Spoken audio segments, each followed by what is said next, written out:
Nashville has a very large Kurdish population. You said Kurdish? The Kurdish people.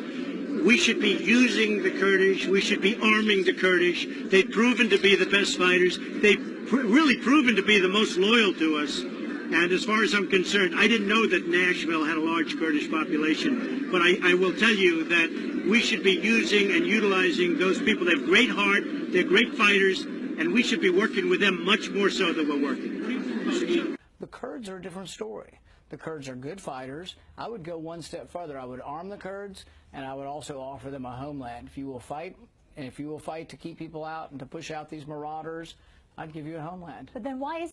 We should provide more support to the Kurds, giving them decisive military power against ISIS.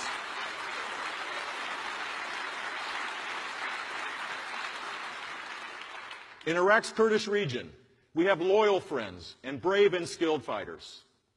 If I'm Commander-in-Chief, the United States will make certain that the Kurds have everything they need to win.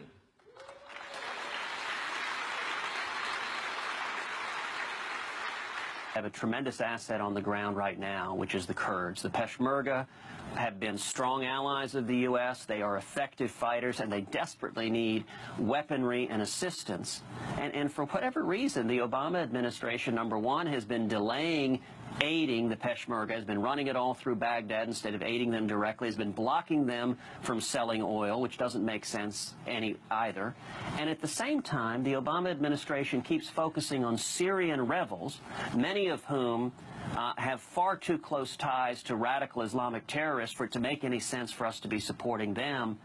The Kurds are allies, and they are boots on the ground.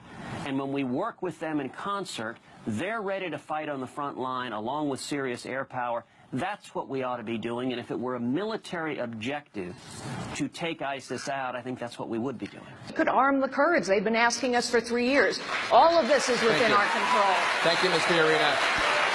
While you brought up the subject of General Soleimani of the Quds forces from Iran, the next president...